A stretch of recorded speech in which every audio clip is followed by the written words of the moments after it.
Good evening, and welcome to the Cozy Storyteller. My name is Emily Wren.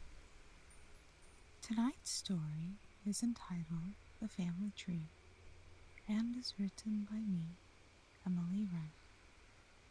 Please like, comment, and subscribe, and gently boop the little bell icon.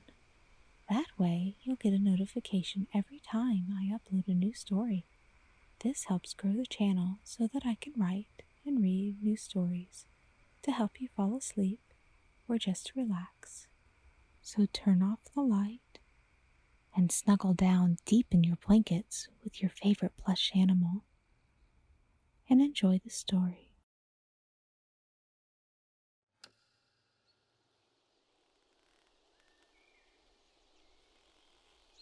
An ancient tree grew in the wild meadow across the street. It grew gnarled and whorled, the twisting shapes like rivers of brown and black. It clung to the edge of a ledge of earth, the roots exposed into a network of wood and lacework. Every morning, afternoon, and evening, I would gaze at it past the warbled old glass and the red and white checkered curtains. We kept each other company out here in the back country, the tree and I. I lived in the house where my grandma lived, and her grandma before her. Each generation would carve initials in the trunk, climbing high and higher with each change of a new face moving in and cleaning up the old house into a new home for a new generation and a new child to discover the ancient tree and carve 3 letters into the bark with an old penknife found forgotten in the back of the junk drawer in the kitchen. There weren't many people out this ways. Never had been, never would be. The only thing worth living here was the way time slowed, and the measure of it wasn't in minutes, but moments. You start to notice the little things like the way the golden dandelion heads close when the daylight fades into twilight, and be available for the big things like coming out on the back porch right before the break of a foggy dawn with a cup of hot coffee that warms your chilly fingers.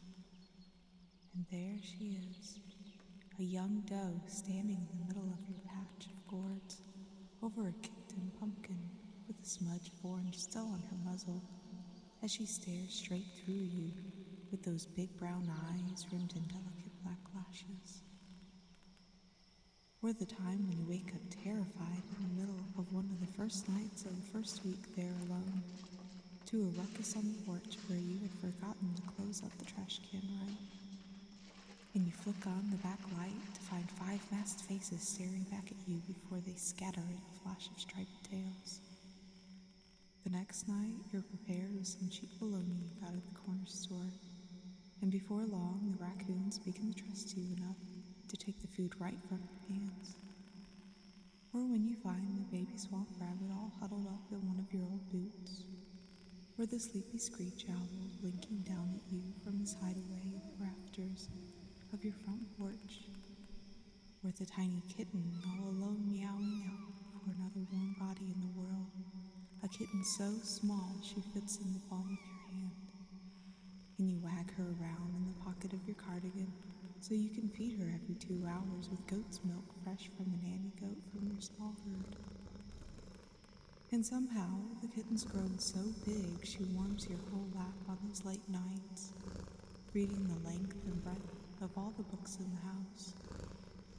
Or all those moments where you fill up a wooden crate from the back of the shed in the dead of winter with fruit, vegetables, seed, and hay, then leave it in the woods and hide in the camouflage shelter you built out of fallen branches and the tarp, all snuggled up underneath several blankets and layers of thick flannel work shirts, with a large thermos filled with spiced hot apple cider you made just that morning. It all adds up to a whole lot of nothings all strung together, but those nothings are worth more than all the somethings in the world. I moved back to the house in my early 20s, Grandma had just gone from our lives, one moment making her famous homemade strawberry cake that didn't look so pretty so you knew it tasted good, and then the next, just gone. The first day, I went and visited with the ancient tree across the street in the meadow, and searched the park all over until I found my 3 initials carved so crudely in the trunk. I'd never used a penknife before then, but when I found it while staying over at Grandma's for the summer in that junk drawer in the kitchen, it was as if I knew its purpose was to leave my mark on this place. Grandma showed me where her initials were, but only I could scramble up from branch to branch to find it. The tree grows a lot in 50-some years. And I think now of all those moments remembered in the measure between Grandma's initials and mine.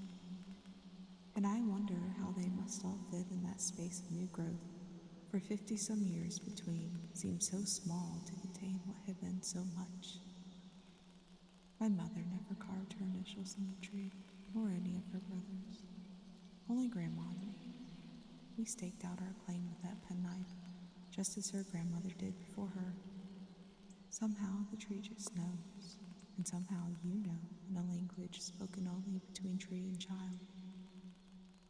I'd forgotten my initials, but I never forgot this place, for it had carved itself in that part of me at the center of every other ring I had grown up over the years, that part of me that was still me, no matter how much I'd grown up. And as the tree grew, I grew. Somehow the house grew, with a new love and a new generation. On a sunny summer afternoon, as I went to go visit with the tree, the grown kitten following close at my heels, her tail pointed straight up on official business, I found a fresh row of initials badly carved with that penknife in the back of the junk drawer. I rubbed my fingers over the rough surface and gazed up to see with wonder how little the space was between this new row and where I could just make out my initials up by the crook of a branch. I turned and looked out over the wildflowers growing free and happy in the meadow. And there they are, 3 children running wild and staking their claim.